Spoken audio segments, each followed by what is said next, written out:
Okay, here we are. It's May 1st, 2017 in Abbotsford, British Columbia. I'm Darren Postma, and I'm talking to my father-in-law, Ernie Straiton, who's been my father-in-law for close to 30 years. I married his daughter, Sherry, and we want to talk a little bit about Ernie's life and his history and his marriage to Jean and his childhood and his music career and to where we are today. So, yeah, welcome. Thanks, Ernie. I know you're a busy man Oh, I'm really for busy, taking Darren. the time tonight I'm really busy, yeah. to talk to us. Yeah, anyway, Ernie, tell us, when you were born and about your siblings and your growing up and your parents and stuff. Well, Darren, I was born in Chilliwack to Bella and Roy Straiton in 1931, December 24th, and we grew up on a farm in Sumas Prairie. And I had two brothers. The second one was Art, was March the 12th, 1934. And then Bert come along in 1944 on September the 30, the September the 27th. I'll get that right. Okay. And we were on that farm for years and years and years, and grew up there. And I had a cousin Len that used to come out and visit me and he was a steel guitar player, and he used to come out and we'd hitchhike from the Cole Road to Chilliwack and play on the radio station. If you can imagine that, pack our instruments and go up there and play on the radio. That was our first taste of music, and we used to have a lot of fun doing that. How old were you?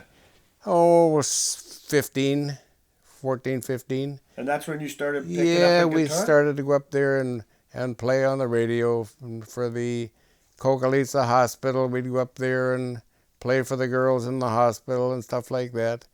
Len didn't do that, but I used to go up there. And then later on, we got into the music. We get a little heavier, and I started playing for guys around, and with guys, jamming more than playing music. And as it went on, later on, 1953, Len says, "How would you like to come and play with Hank the Hobo and his Sons of the Delta at the Hollywood Bowl?" And how old were you then? Well, I was 19 or 20, and that was in 1953, so I was older than that, I guess. Did you have any formal lessons? Guitar No, lessons? nothing formal, and it shows. Nothing formal for me. Just ad lib. All those guys just ad libbers, and we had a whale of a time at the Hollywood Bowl. There was 6 of us. There was Len Ryder on the steel guitar, Len Lemieux. We just changed his name to Ryder for stage, and Doc Gage on the drum, Ken McLaughlin on the piano, and Danny Bissonette on the fiddle, and Hank the Hobo on the rhythm guitar. This is the band that I played with, and I always said it's the most fun band I played with, Hank the Hobo and his Sons of the Delta. I started with them at the Hollywood Bowl in New Westminster in 1953, and now there's only myself and my cousin Len Ryder left in that picture. But they go like this: Doc Gage on drums, Len on steel, Hank the Hobo on rhythm, Ken McLaughlin on piano, Danny Bissonette on fiddle, and me on guitar. And you guys were playing from the Lower Mainland? No, we played mainly at the Hollywood Bowl on Saturday nights, every Saturday night, to a packed house. The house was packed long before we got it in there, and then we started to work out. Hank was the older one of the bunch, and he used to get a lot of gigs out of town on blueberry. He had a blueberry farm in Richmond. And he used to get jobs all over for firemen's balls and stuff like that. And we used to go all over the place. And then I started in 1958.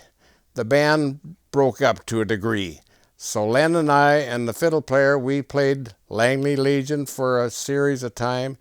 And we would do gigs all over the place. And then I'd bring the group together, play the Abbotsford Fair. We'd do that on weekdays, and we had a lot of fun. We're all over the place. And you graduated high school? Right? No.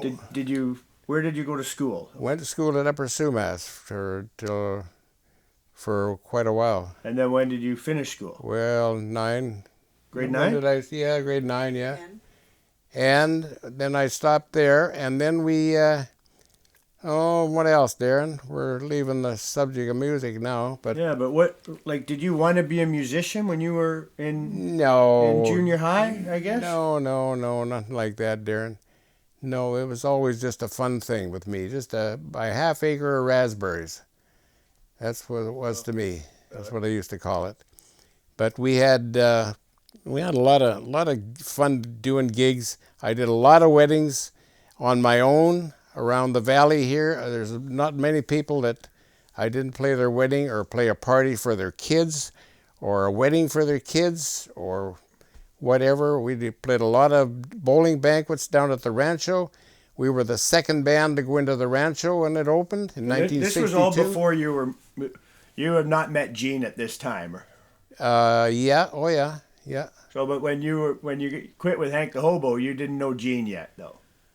Yes, I did. Yeah, we met in 1948. Was it 1948? How old were you when you met Gene, my mother? We were about 18, 19, something like that. Yeah, and then we got married when we were 20. And this is what she looked like when she was 17. Wow. Is it upside down? But did you meet her at the Upper Sheffield School then, or your school? No, I met her at the Abbotsford Legion. Oh, at the Abbotsford Legion? Abbotsford Legion. We always used to go there on a Saturday night before I was playing music. Yeah, I remember that Abbotsford Legion. Yeah. The Abbotsford Legion was at the Five Corners. Downtown Abbotsford. Yeah. And Herb Horner and his what did he call the guys? Herb Horner and his band anyway. And I knew most of those guys in that band. And we used to go to the dances there, and Jean showed up one night, and she was stuck for a ride home. So I gave her a ride home, and that's where it got me. Yeah.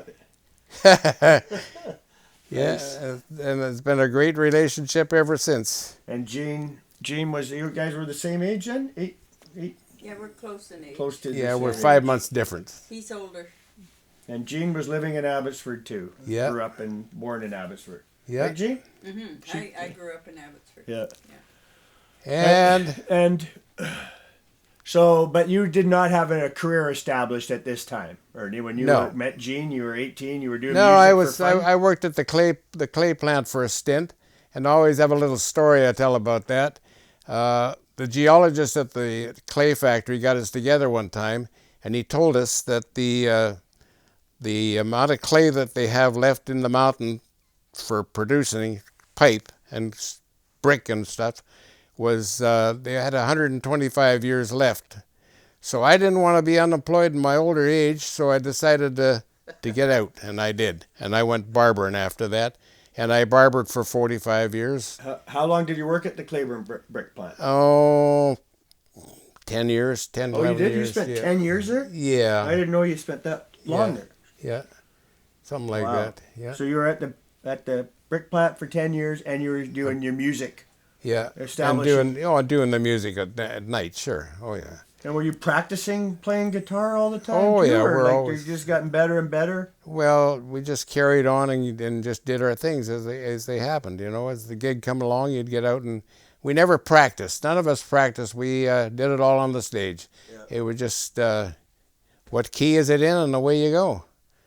And then, so you married Gene, and what year again? Did we say that already? What year they got married? 1952, 1952. August the 23rd, And you were and still on Earl's birthday. Yeah. Yeah, and so this year it's going to be, oh my God, it's going to be 65 years this year. What? 65. Yeah, 65. and 65 years this year, and So Yeah. you met Gene, and then when? So your first son was born on June June the 5th, yeah, June the 5th. and died on 8th of August. 8th of August. Yeah, 8th of August. And the whole band was up fishing up at by Squamish. We had a fishing trip planned up there. We had a gig up there for a big construction outfit. Yeah. And we went fishing during the day, and I got back from the fishing trip, and they come along and said that David had died. So Somebody came to you and yeah, the cops come to me. They come from Yeah. Abbotsford too Yeah. to tell you, and then Oh no, the cops up there come and look me up. oh, Yeah, and then one of the band leaders, no, who was it? Doc, and it was Len's father-in-law, come up. Bud and Jean, Bud and Jean Gage come up and picked me up and brought me home. Eh? brought you home. Yeah, and Just to be with Gene at that time, right? and then they were both asphyxiated in their cabin up at Coal Lake. A few years later, just a few years later. The same couple? Yeah, yeah, Really? yeah. They both died. Yeah, Huh. Wow. yeah, So you came back and David passed away. yeah. But and then the guys phoned up after we were home a few days. The guys phoned up and said, "We got a gig. You better come out and get away from things there. Come on out and play it." It was down in Richmond. So we went out, and Gene went with me, and we went down there, and we just carried on from there. What else can you do? Yeah, I know. Yeah. So Well, he's in heaven. Hey, Well, little David's in heaven. What? we've got Sherry. Yeah. We wouldn't- So anyway, from that, we went on and we had Terry in 1961 on the 13th of November.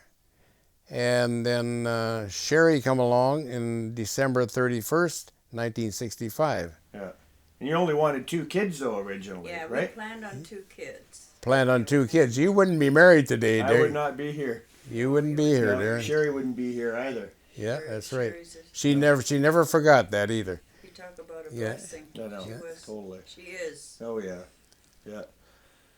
So then the only thing we can talk about now is my musical side of me. So after you had your 3, you had Terry and Sherry. You're raising them, doing music, Yeah, still working at the brick plant. Were you yeah, not? yeah. And for then a you while. decided.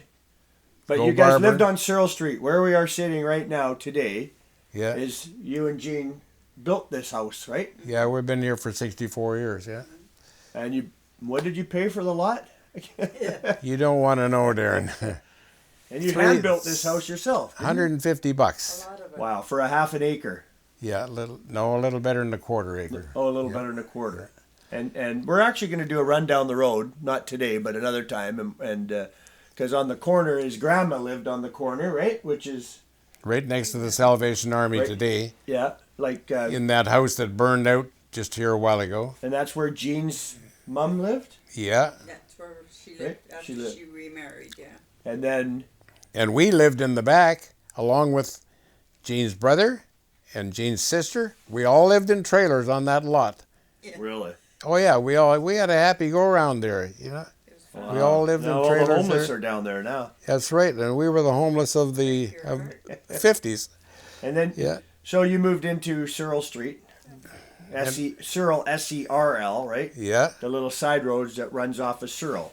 yeah. And you lived on that road. Here we are today Here we are, in the same house. same Now house. Irene and who used to live on the one side, they've Yeah. now gone. And mother-in-law lived on the front. And front side. Jean's mom lived beside. So Yeah. this is It was a very handy place for us. Yeah. I used to walk to work from here to the shop every day, winter, storm, yeah. no matter what. I used to walk it. This here street was once Cyril Street, Cyril. Now changed to Gladys Avenue, which continues on to Mission Highway.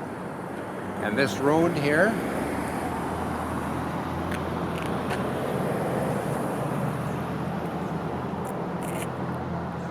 and this property there belonged to Riedlingers, which originally belonged to Roy Searle, who owned all this property here and sold it off.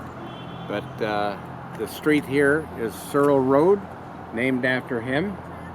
And they lived in the first house here and built that house about 1952 or 3. And it's since been changed hands about 3-4 times. And Sharon and Roy live in there now.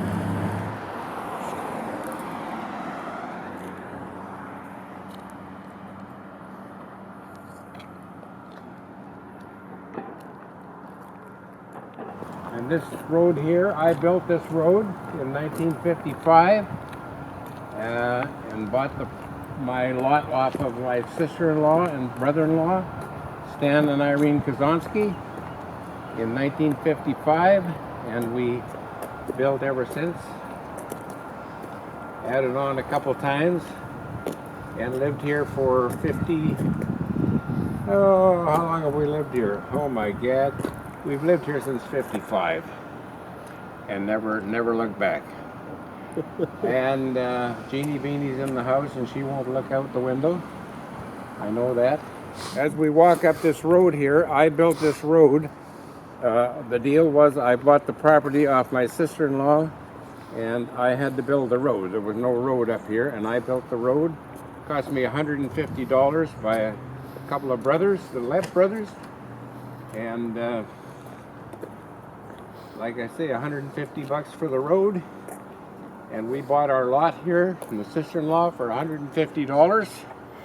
And then I talked the municipality into paving this street so the kids would have a place to play on it. And they were here in 3 weeks from the time I requested it till it was all done. And then the music thing, well, I had friends across the line that... Yeah, tell me about when... So you had your girls, you were raising them, and you did not go to barber school yet, though. What year did you actually go to barber school? 1964. January 64. So you actually went to barber school right before Sherry was born? Yes. Right? Yeah, just before, yeah. So you were not at the brick plant anymore? No, I was done. You were done there. So you wanted to be a barber. You decided you wanted to be a barber? Well, I thought, well, it would be handy to be a barber and I could play music at night and barber during the day. Well, it was a little too much work in the barbering end and so that didn't work out too good. But I still did all my music jobs.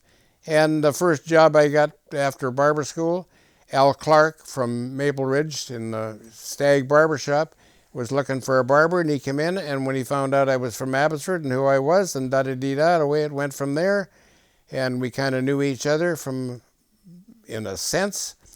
So he hired me, and I worked there for six and a half years, and then I decided that I better quit driving. Yeah. It's getting too far, but I could drive to Haney in those days for a little better than a half an hour. Not even a half an hour to take from right at the house right over to Haney. Yeah. Yeah. And when I went over there, we had a great start.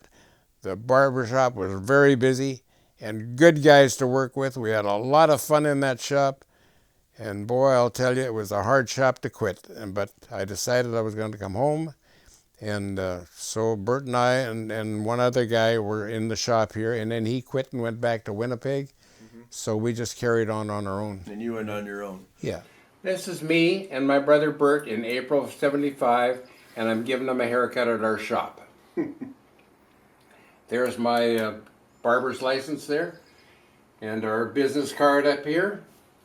And we were the Fraser Ridge Barbers, but the fact that his name was Bert and mine was Ernie, we were Bert and Ernie. Everybody called us Bert and Ernie. There was none of the Fraser Ridge Barbers. It was always Bert and Ernie's. And we got all kinds of puppets and stuff. The kids would bring them in, the Sesame Street stuff. And we got a lot of that given to us. So tell me about your music when you started traveling across the line, you and Gene, over to Sumas, Washington, right, to play? Well, no, what I did, Darren, what I did in those days is those guys were friends of mine. I met them through Mickey Matty, who was an old Hungarian guitar slumper, yeah. And I used to play gigs with him around town here and that. And finally he said, come on over and meet Smiley. So I went over and met Smiley, and from then on we were buddies. It stayed with us right till he died. Yeah. And Smiley was the kind of a guy that he had all the new equipment that I didn't have.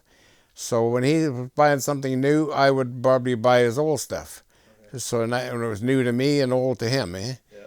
And he bought lots of stuff. And this guitar here, this Bigsby steel guitar, I was there. He phoned me up and said, it's coming today. Come on over and have a look at it. So Maybe I'll just move this for a sec. yeah, And then we can just... it's a 6-pedal Bigsby steel guitar made by Paul Bigsby in California, and it's very, very rare.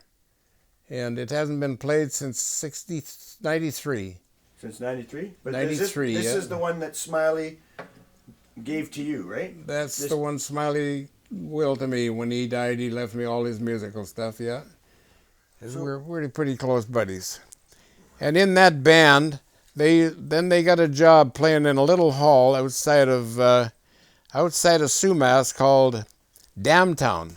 It was a schoolhouse and a little hall. The hall is still there. We just go by it the other day when we went down to the Silver Reef, and those guys used to play in there every Saturday night to a packed house.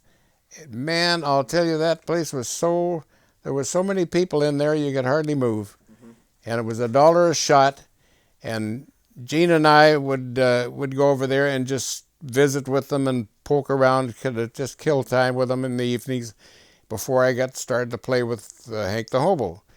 And then we would, and then one night they were stuck for somebody to caretake on the door, to sell tickets and stamp the hands. Oh, yeah. So Gene sold the tickets and I stamped the hands. Then sat in a little room that wasn't big enough for a chair, that's all. And at the end of the night, the dollar bills were stacked about that high on the floor. Really? They made so much money. They didn't have to work, those guys.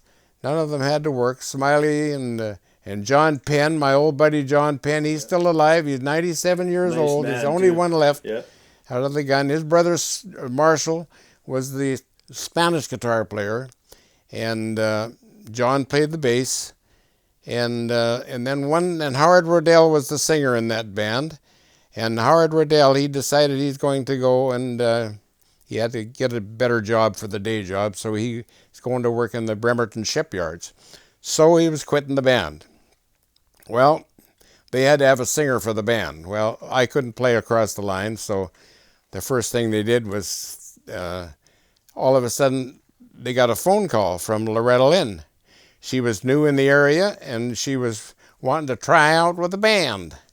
So she come out and tried out with the band, and the guys sat down. John and Smiley sat down and showed her how to play the guitar so she could carry herself in the band. Did she not know how to play when you met? No. So she picked up real fast. She was very keen to learn. And she picked up real fast and worked very well with the band. And then Smiley and John, they quit the band. And then she took over with her brother Jack. And he was in, and they were playing at Tavern, Bill's Tavern in Blaine? Blaine. That's the word, Blaine. Yeah, they were playing down there. We used to go down there once in a while and watch them play, and different bands would come in and we'd go see them stuff. But yeah, so she got in there, and then some guy come along, and if you've heard the Loretta Lynn story, a guy came in there and wanted to record a record for her, and he did that, and away it went. Yeah, and it went off from there, and today she's big time in Nashville. And here we are there's Loretta Lynn with Ray Price, and we went down to Birch Bay and to support her so she could meet Ray Price, and maybe he would do something for her in Nashville and get her started. That was in about 1960. And there's a group of guys that from across the line that I spent a lot of my musical days with. They're called the Westerners. Smiley and John Penn were really close buddies to mine, and same with Bill O'Connor, Howard Rodell, Marshall Penn, brother, and Jim, and there's Loretta Lynn. Smiley and John Penn are the two guys that started Loretta and taught her to play the chords so she could perform in the band. Without that, she would never have surfaced, and I mean it, and I know it, because I was there all the time with those guys. How long was she playing? Like when Loretta Lynn, when she was playing with the band, you guys used to hang out a little bit, and you'd go down and visit them. Oh, yeah. Who was her husband, Mooney? Mooney, her husband, yeah. We'd go down there. And what they used to do in Sumas, they used to make a record on 15-minute tape on a Wednesday night, and then they would play that tape on KPUG Bellingham radio station for the Saturday night, advertising the Saturday night. And all we done was get up and had a jam session, and they put it on the tape. And I used to go down, and I was the big star from Canada, and go down there, and we'd make a Grand Ole Opry out of it. And then one Wednesday night we'd be at John Penn's place. The next Wednesday we'd go out to Loretta's place. So we'd get out there, and we got out there one time, and Mooney had a 65-horse outboard motor all pulled apart on the living room floor. And she said, "Hon, the guys are here to play the band." Okay, so he picked it up and he drug it in the bedroom and put it under the bed. If you can imagine that. But that's the honest to God truth. If I hadn't have been there and seen it, I wouldn't have. Well, that's crazy. Oh, yeah. Hey? But they were hillbillies, and they still are. They are very much hillbillies. I got their life story on a video here, and they are still very much hillbillies all the way. Fighters and scrappers amongst them. Old Loretta and Mooney, they always scrapped, and the kids, oh man, you wouldn't understand. You'd have to see it to believe it, but that's the way they were. Wow. And the kids, they come up when I would always go down, and she was playing in Lyndon, Washington. When she come up, we'd go down and watch them, and I'd write her a note and send it off with one of the kids. And one of the boys said, "Why don't you come down to the hotel? We're staying in the Howard Johnson in Bellingham." And well, I can't do that because it's too late at night, and I have to go to work the next day. So, but and now she's 83, 85 years old now, isn't she? Yeah. She's your age. And she's getting up there, and she just comes out and sits on the stage and does her songs and that. But we had a lot of fun here with when she was here. We one time in Smiley was living in Bellingham then, and on the way home one night they got back to Loretta's place, and they went up into the chicken coop and they grabbed a whole bunch of the chickens off of the roost and wrung their necks and plucked them. And the next morning they phoned us up and said, "Come on down, we're having chicken dinner down here." That's crazy. So yeah, that's the way they were though. So we went down and there and had chicken dinner. Yeah, sure Wow. enough. That's unreal. Yeah. And we got the one picture you have. You have a nice picture of the band in Loretta, right, with that steel guitar. No, I don't. I thought there was one picture you had. I have a picture of, but it's not that steel guitar. I don't have any pictures of that Well, steel not guitar. with that steel guitar. No, not with Okay, that one. Yeah. But another one, yeah. But and one other thing, I was going to mention the. Let's see, what was it now? You tripped my mind, Darren. Oh, golly. Anyway, it'll come back to me. But, Loretta's mom come out with her uncles, with Loretta's uncles and brothers. They drove out from Kentucky. And Brenda Lee, who is Crystal Gale today, was about 5 years old. And she was with them. And all the kids, they drag all the kids along. They always did that, eh? And the uncles were all in 6-inch high-top boots, lace them up, and they stood out in the yard, and Loretta's chickens were out in the yard there, and they'd walk over with their bib overalls on, their payday overalls, and they'd spit like that, and the chickens would all run over there. And then they'd spit, and then they'd run over there. Yeah, and that's the way they amused themselves in those days, yeah. Yeah, it was. They were a different breed of people, I'll tell you. But we must say we did have some good times with them. Yeah, Those were our had a best lot of years. fun with them. Yeah. Wow, that's interesting. Yeah. And then you continued playing music. And I continued to play with Hank the Hobo on different occasions. We'd get the 6-piece band together again, and we'd go out and do special deals and this and that. But out here, I was able to accumulate people that wanted to work, and I would take them along and go out, and we'd do weddings and banquets and stuff like that, and I was kept pretty busy. All I wanted, 2 and 3 days a week sometimes. Really? And that was a lot. But As you were raising Terry and Sherry. yeah, well, Mama here, she looked after everything pretty well here, Yeah. and I just Well, cut we were hair married and for 5 years before we had.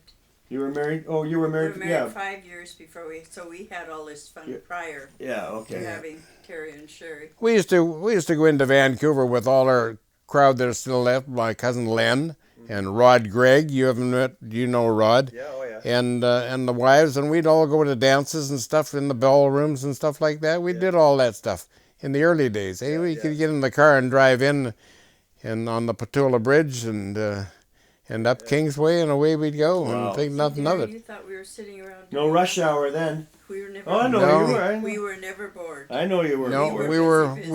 were pretty busy. Now you guys. Now I know you went to quite a few concerts.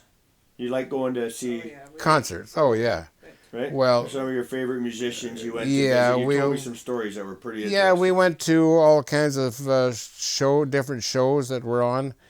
Grandpa Jones, I liked Grandpa Jones. He was a good old character, and Bill Monroe, another old bluegrasser. And we used to go to all their concerts and stuff and meet them and was the gay whatever and get their autographs. And then in 1948, Paul Bigsby built my hero guitar player, Yeah. Merle Travis, built him a flat top guitar, Oh, a solid guitar. Yeah. And at that concert in the Matsqui Hall, Oh, yeah, I yeah. tear up when I talk about it. I know. But he played that guitar there, and we were at the concert. I know. That's unreal. Yeah, Yeah. and that was only 6 months later. And that guitar today is it's worth thousands and thousands That's of the picture dollars. in your hallway of right you holding that guitar, right? No, no, Darren, I didn't hold that one. I had the Super 400. That's why I got this Super 400. I had to have one like my old hero. Yeah, yeah. And my friend's Dave Hamill. Dave Hamill, he played with me for years, eh? Okay, yeah. And he had this guitar, and he wanted to sell it, and I said okay. So we made a deal on it, and he brought it over. And This one here. This Yeah. is your Super 400, right? yeah, it's a 1986 or so, Okay. Super 400, and then the old baby over there, that blonde one is an L7. Oh, this one here is what? That's a 1964 L7, and my old customer Mart Kinney, who was Canada's biggest band leader ever, they used to travel across Canada in rail cars, eh? Okay. With a porter and everything. They had all their own servants and everything. He was very, very big time, and he said to me one day, he says, there's a lady that wants to sell a guitar and a mandolin and another guitar. And are you interested? Yeah, send her over with it. So all of a sudden the door opens at the shop, and in come the guy with these three instruments. And he laid this one down in the case, and I said to Bert, there's an L7 in there. And the mandolin was a 12-string mandolin, which was very, very rare. I never heard of one before. Usually they're 8 strings. And then an acoustic guitar, which was a classical guitar, very nice wood guitar. And so I sold the mandolin to a lady from Holland. She had lost hers during the war. It was in her bedroom, and when the bombs hit, it blew it all up. So she had to have another mandolin. She just burst out in tears. Wow. When she saw mine, because she said, boy, that's exactly what mine looked like. So she had to have that. So I sold her that. And then one of my customers was going to play classical guitar, so he had to have the classical guitar, and we went with that. But this one here, I opened the case, I couldn't believe it. And it's a 1954 Gibson L7 with a McCarty pickup on it. And it is so rare and it's so good shape. It is absolutely How long have almost. you owned this one? Since when did you buy it? I've had it for about 93. I bought it about 93. Yeah. But it is so light of wood. Everything is perfect about it. It's never been played, basically. Yeah. It's brand new, eh? But it's just a little bit of lacquer checks on it, which is common for that type of finish on it. And then the old 400, well, that I never played any of these guitars on the jobs that I had. I never played them. I just took them along, and once in a while for a special deal I'd take them. But I just kept it at home, and I liked it and had that around. And but it's got a great sound and plays well. So we got a Super 400, and you see I got my name on the top of it there too, eh? Right. Oh yeah. Ernie Straiton Special. Yeah.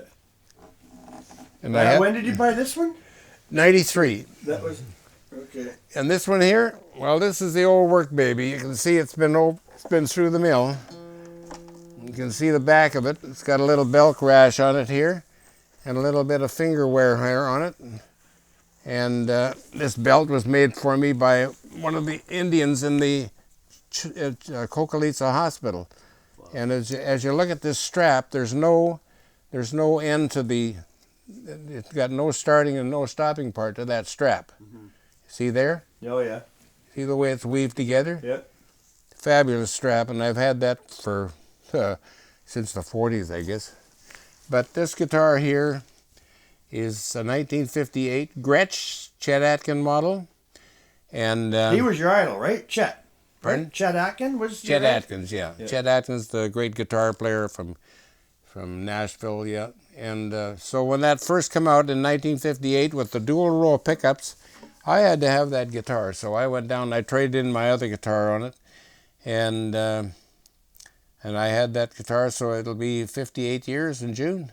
Wow. That I've had this guitar. And this bar on here is not the original bar. This is one like Merle Travis had on his guitar.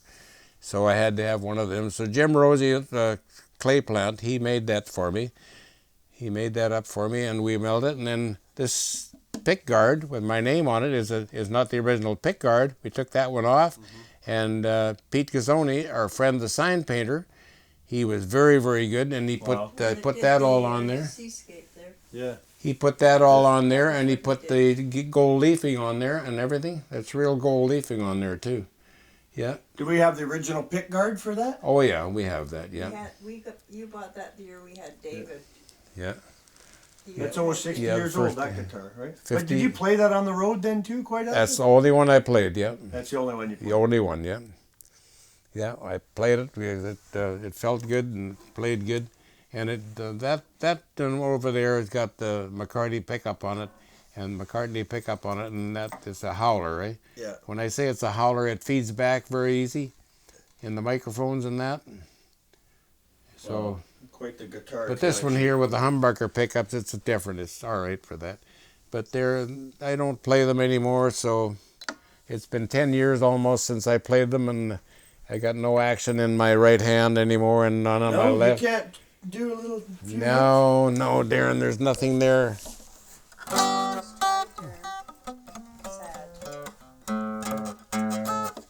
No, there's no action there because the fingers are all bored out, eh? There's no...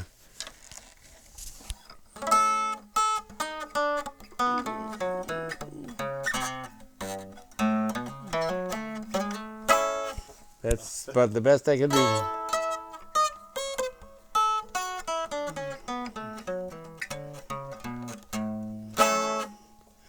Yeah, you don't forget, but the fingertips get so sore, you can't stand to touch it anymore. So basically, I bought this guitar in 1958, and I haven't learned a thing since. This guitar hasn't, no. But it's still in tune, without that pick in it. Yeah, so we've had a lot of fun, packed this thing around, played it and today this guitar is still produced in Nashville and made in Japan and in Tokyo and not Tokyo, but in Korea and every place. The best one made is actually made in Korea. Really? The reproduction of it, yeah. I played a few of them, and they're really. This one was made back in Nashville, in Kalamazoo, I think, or no, in Nashville, I guess, where their plant was. Oh, yeah.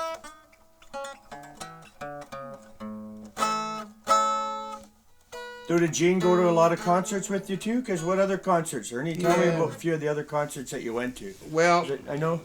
well, we went to the concerts we went to were all country music concerts, Darren.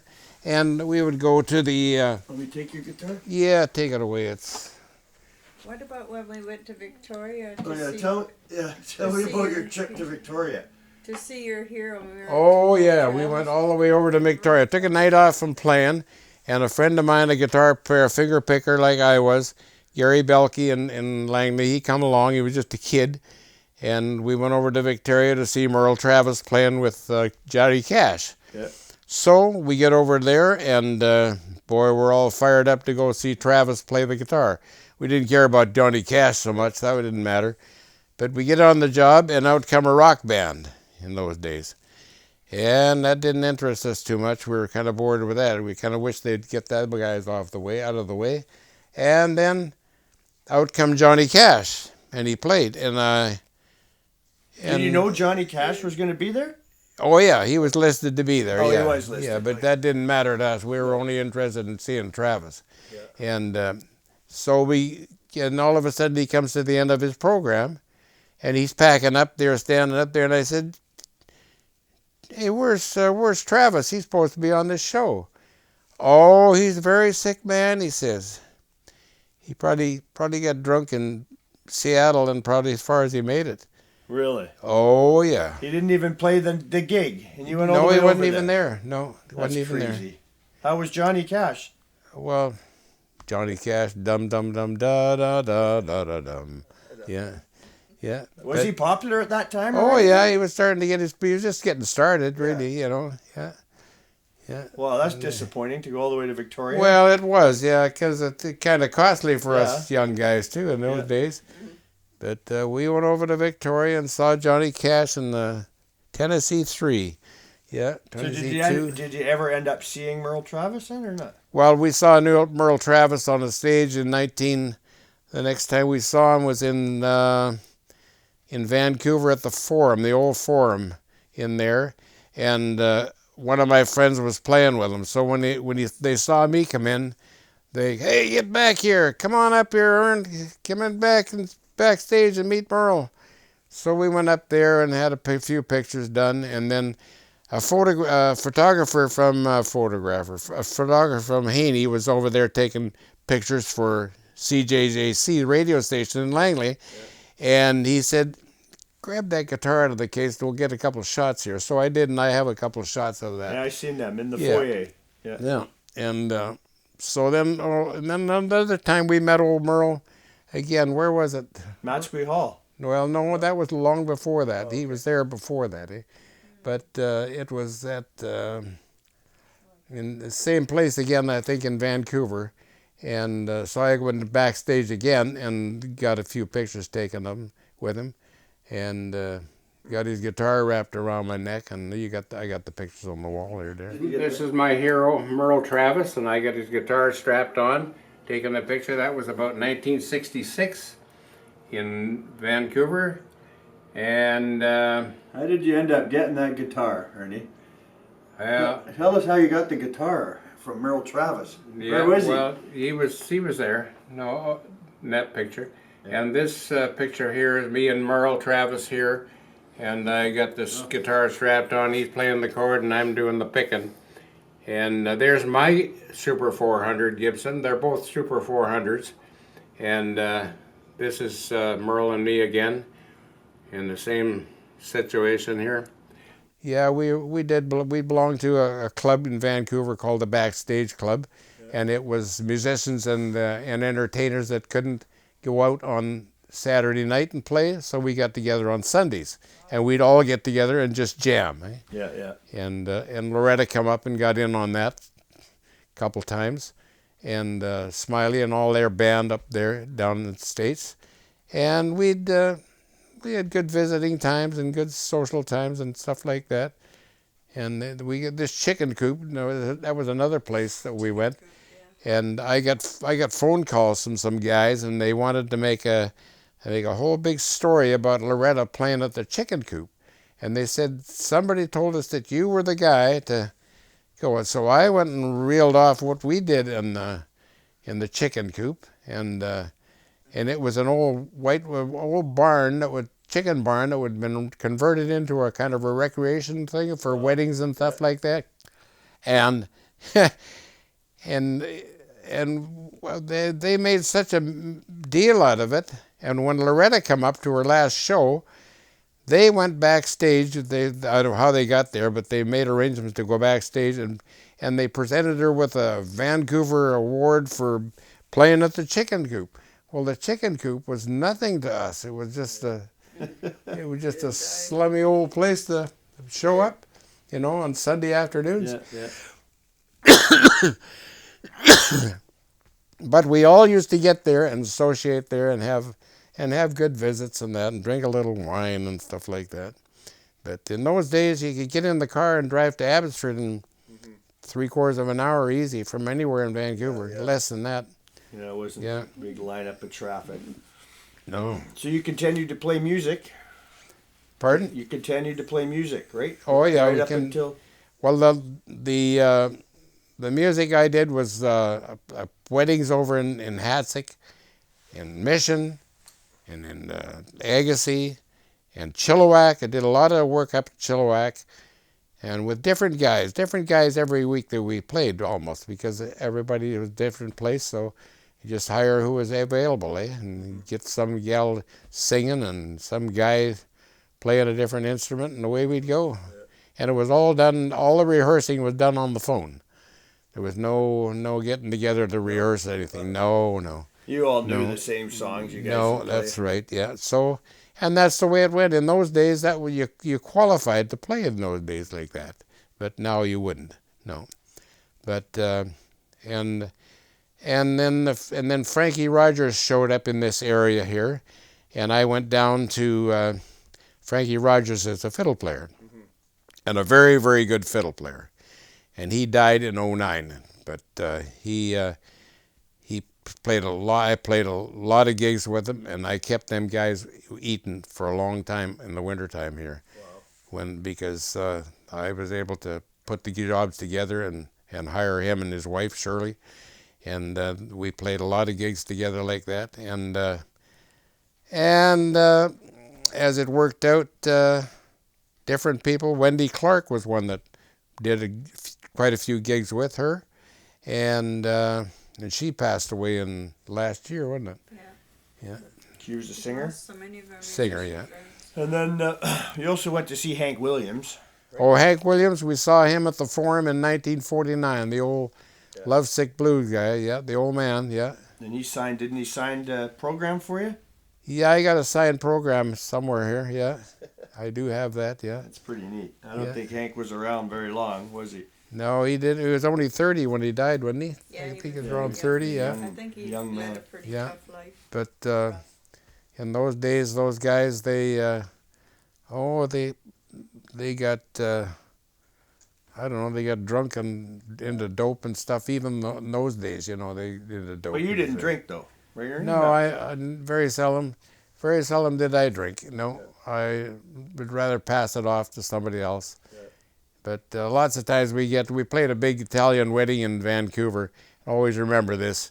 We got there, and I'm walking in, and I got my arms just full, heading for the stage. And we get up on the stage, and the bride's father, who hired me, said, "Ernie, come on and have a drink." I said, "Gee, we just got here to play your daughter's wedding. We didn't come here to drink," And that's the way these people were, Yeah. Interesting. And and Johnny Zapp, I played a lot of gigs with Johnny Zapp in the 50s too, at the Jorth Road Hall with Buck Jenkins, the fiddle player, and Johnny Zapp was he liked his booze, and he would he'd go and get a Mickey, and then we'd have to share this Mickey over the night, so it cost us $1.25 for every night, and that was a big expense. Yeah, that was a big expense out of our wages, and I always just pass mine back, and you can have it. I don't want it. Yeah, and then I was playing, and then in 1958 I was playing with a guy named Tex Peterson and the Sunset Ramblers at the Elgin Hall out in the White Rock area, and the way to Crescent Beach. and they had a little dance hall out there, and we used to play out there on Saturday nights. And I played there for 6 months, and then Johnny Zapp phoned up and said, "Look, I need somebody to play at the Legion in Joyce Road Legion in Burnaby." So we decided, no, that's a better gig than this one. So we quit. But old Tex Peterson, he was a big guy. He was a big shot and worked for the Eaton's selling organs. Oh, really? Okay. Selling organs, and so he had access to instruments and that. So he come to me one night. He was playing a thin bottle guitar. He was the Jackie Gleason of country music, I always called him. He's a big, quite heavy set guy, and this little guitar that he had on there, and didn't look very good on him. So he said, "Ernie, if you were buying a rhythm guitar, what kind of a guitar would you buy?" Well, I always wanted to see one of those Super 400s and get a hand on it like this one. So I said, "Tex, if I ever had the money," Tex was a big blowhard, and he's dead now, so I can talk like this. But I said I'd sure buy one of them. That's my idea of a good guitar. 2 weeks later, in he comes with it, and swinging it, and I got to play a Super 400. Yeah. Really? Yeah. So then things went on, and like I say, after a while, I went with Johnny Zapp again, and with the fiddle player from the Hank the Woba band was playing there. We're all good friends, better set up than we had out there at White Rock. So anyway, we went out there, and old Zapp, we had a tight little band there and good crowds. Man, we used to pack them in there. Just Steve Crest on the accordion, and Danny Bissonette on the fiddle, and Johnny Zapp on drums, and me on guitar. And we had just a whale of a time, yeah. Good crowds and good people, yeah. And so we did that for, I don't know, off and on for quite a while. And then things just kept evolving. Finally, I got more work out here than I wanted, and it worked out better for me not to have to go to Vancouver. So I just, once I got into the barbering business, I kind of quit going to Vancouver to do jobs, because we used to do jobs go down to the Bay Shore and stuff like that. We used to do gigs there, and you never know where you're going, eh? And so I got more work out here than I needed, and with the barbering and that, so I decided to stay home. Once I got barbering in Maple Ridge, I was doing a lot of the main gigs over there, people out there, and because people out there were very starved for music. My old friend Elmer Tippy, he lives over there. Good guy, good old Elmer, yeah. So he's a fiddle player, and he's known him since we're teenagers. Yeah, and that's a long time. And he was on CKNW. Elmer, yeah, he came in to me one day at the shop, and he says, "Ern," he says, "you know what, Joe Chesney, that was the guy that owned CJJC Radio. He wants me to go to be a radio announcer. What do you think I should do?" I said, "Elmer, you got the talent. Go and do it." And he went and did it, and he was there for quite a few years until they changed their format, and then he was out. But he was very good at it, yeah. He was a musician too, eh? Pardon? His son's a musician too. Yeah, Rick, his son, yeah, he's a musician, yeah. He's a younger guy.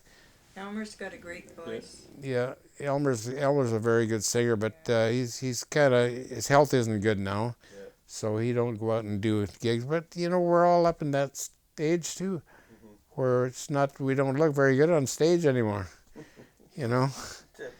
Yeah, so I don't know. So and then, you obviously passed your musical talent down to Sherry, because Sherry plays by ear, your daughter Sherry is a very Sherry's good musician. one terrific piano player, and Terry's a great piano player too. Yeah.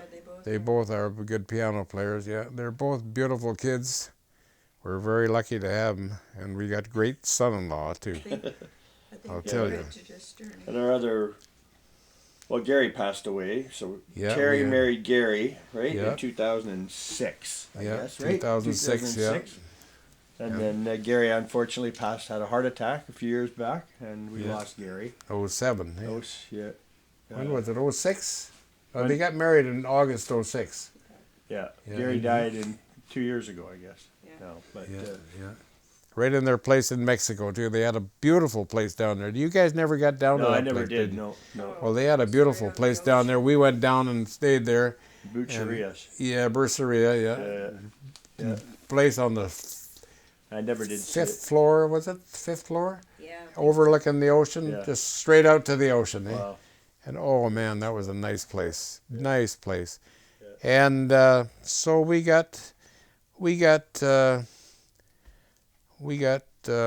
go down there and visit them down there, and then they had the old bulldog down there with them after a while, and they used to drive down, and Gary was very big in the gas and oil business we in got to travel. worldwide, really. We Yeah. got to travel And he with took you on a few trips too, right? You guys Oh, went yeah. on a few trips London? together. Yeah, we went to London and over to where he was born, and went to his That's where Terry's right gonna to his take place. ashes. went over to his place in what was the name of the place? Louth.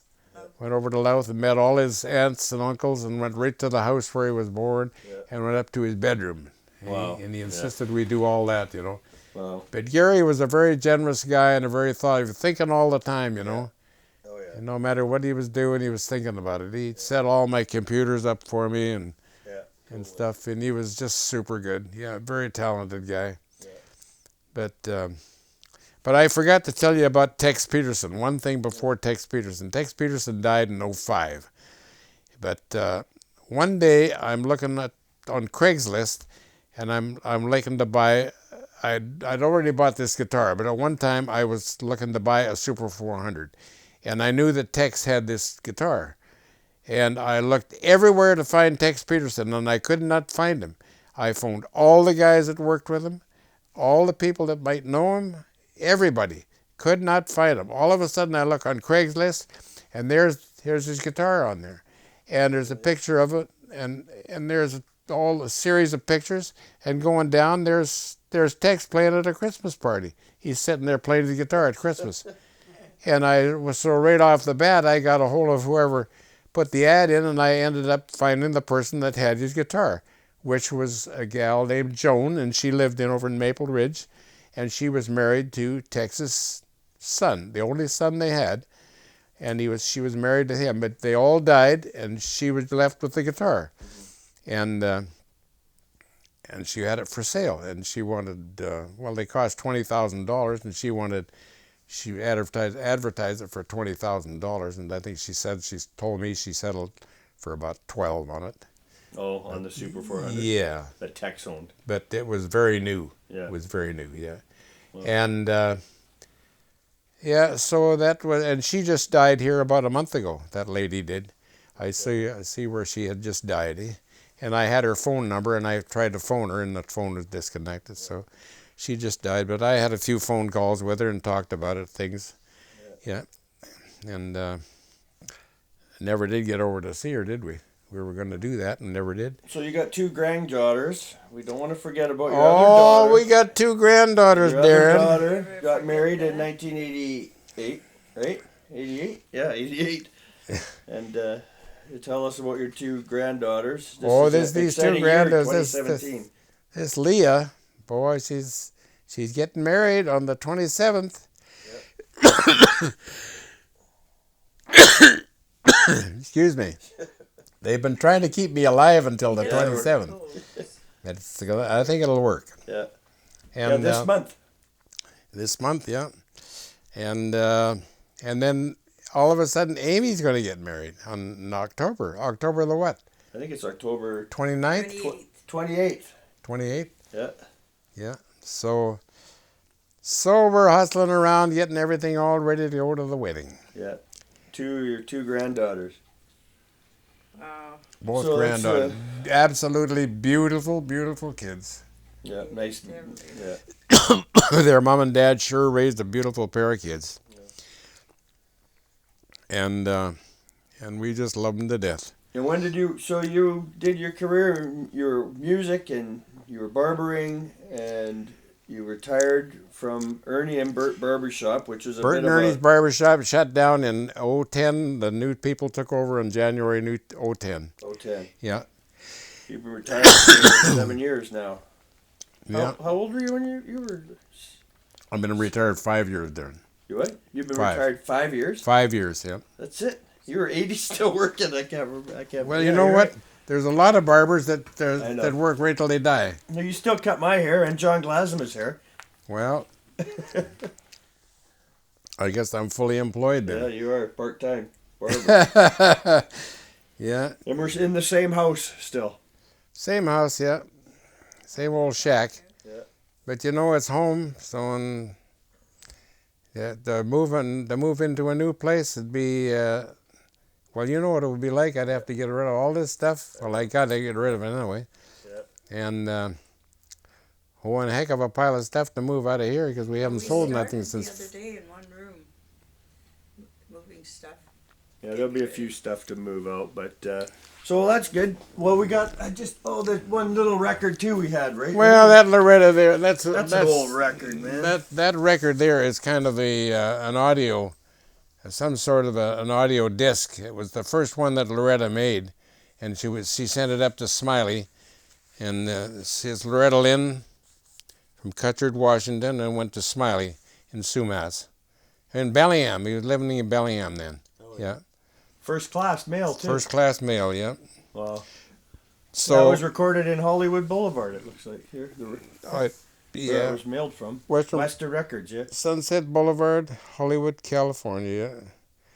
And so when Smiley's stuff was going, he just said, take all that stuff with you. So I got that, and I guess it's probably worth a few bucks, Darren. It's pretty scratchy, but it's probably a souvenir for somebody. Oh yeah. Loretta Lynn Fan Club. Oh yeah. Loretta Lynn Museum. Oh yeah, she got a major deal on her farm there. Yeah. We always threatened we should go down there, but the only reason I'd like to go there, we could have a visit with her, and you can't do that. No.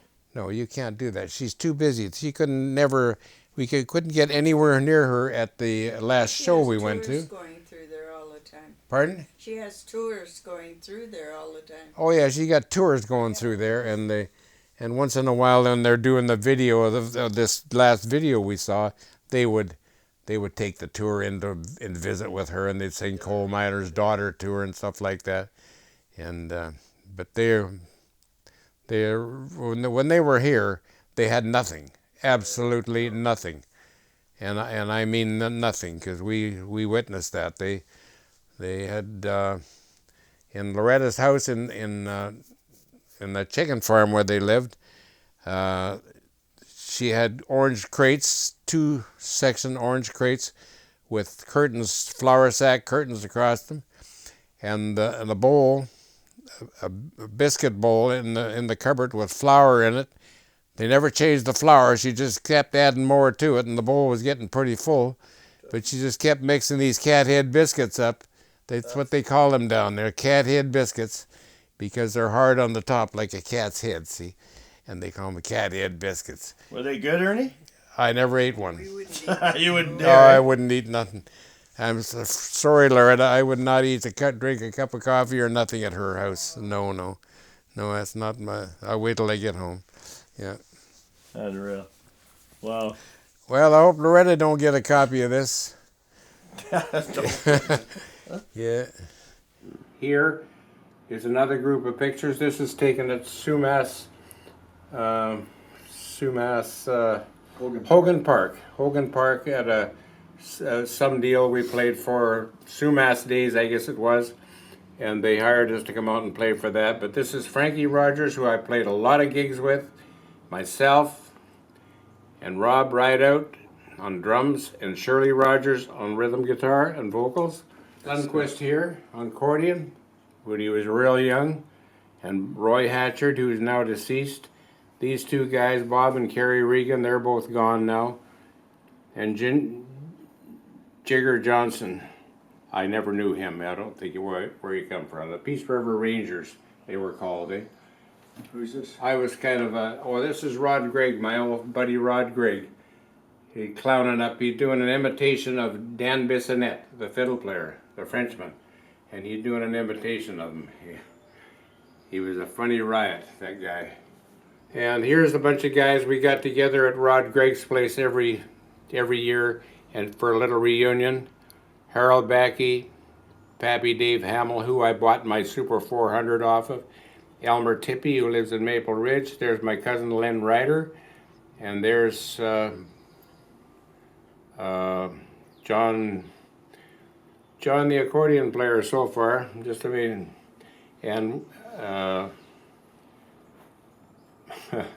Tyler O'Shea and Gary Murphy, myself, and Rod Gregg. And these two guys, I know them well as I know the back of my hat. And this picture here is me and my brothers. There's me, Bert, the youngest, and Art, he's a year and a half younger than me. He was deceased now as of last September. Well, there's me with Hank Thompson, another one of my heroes, guitar. He got a Super 400 too, and I strapped the guitar on, and another guy took a picture of it before he got back to the stage. Okay, here's another four of my buddies here. They're Tyler O'Shea and the Sigantigans, Tyler O'Shea, Jimmy McLaughlin, and Rod Gregg again, which you saw a picture down there, and Roy Hatchard. And these guys performed in Las Vegas and all over. They were very, very big time, eh? But Rod is really good, really, really close friends of ours. And they come over and visit with us and stay with us all the time. Okay, this is my neighbor, Al Jason, and he was really good with us. We looked after him until he died, and he has all his brothers in that band there, and that was in Montana, I think, back in the 40s, I guess, hey, sometime in there. But they were just a bunch of guys that had a good time, you know. And here's a pick guard that Pete Gazzoni made for me, and Jim Rosie made this arm for my Gretsch, and I got two of these type of things on my Gretsch guitar now. Took the originals off and put them on, eh? And here's the Fraser Valley Fiddlers, and I played with those guys for a few years, just to go out and jam session and have fun, whatever, you know. Yeah, and where'd we go here? We did this. Here's Elmer Tippy and myself in Hallmark Hall in Vancouver in May '61. Hank Carr, who lives in Whitehorse, there's Elmer Tippy again, and Roy Hatchard again, and Rudy Hayden, and Elmer. We're all very close. And this guy here, Elmer Tippy and Ernie DeMaria. And now Ernie, his grandfather was a luthier, his father was a luthier, and he's a luthier, and he lives in Maple Ridge. And Elmer phoned me up one day and wanted to know where he could get the pick guard fixed on his guitar. And I said, you don't need to come over here looking for somebody, Elmer. You got a first-class guy right in your own hometown.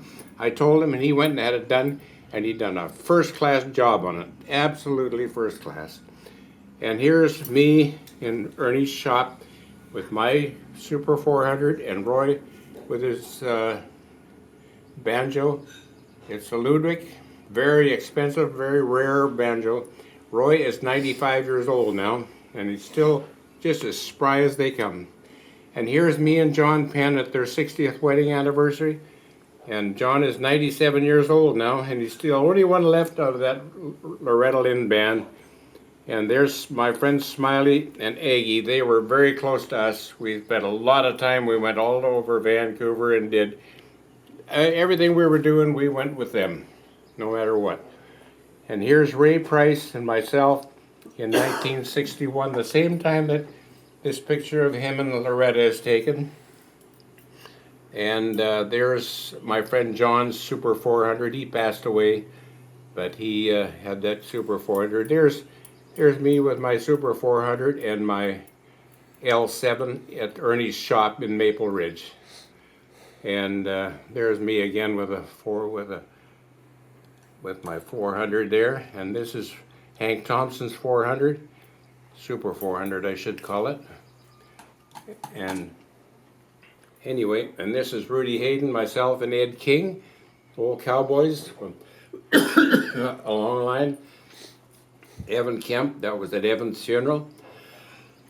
he was probably the best singer in Vancouver, country singer in Vancouver, very popular. Now, if you want to go down a little further, I'll show you that stuff on that wall. This church here, this church, we bought that picture, and it was the church that we were married in. It was a painting, and that's the church that we married in 1952. And down here, that's an advertising deal at Langley. We played Langley Legion every Friday night with myself and Danny Bissonette and Len Lemieux, Len Ryder, alias. And over here, we got, this is the band I played with in '55 for about 6 months out in White Rock area and Elgin Hall, and Tex and Deanna Peterson. And they had a band there, and I was part of it for 6 months. And then I went to Vancouver and played a better job. And that's about enough of that. There's Chet Atkins. That guy there is Paul Yandell. Paul Yandell was Chet Atkins' second. He worked side with him. He could play everything that Chet Atkins could play, and just as well in everything. Him and Chet Atkins are both passed on now, but he was very, very good.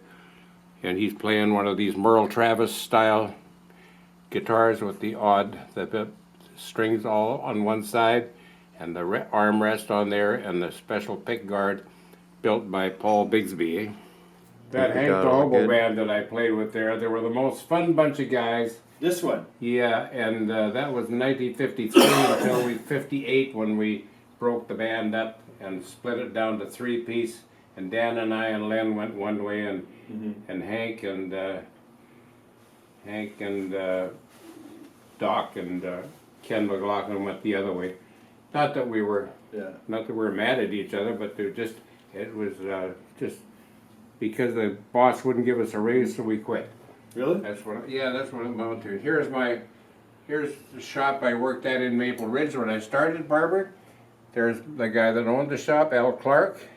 That's me. Yeah.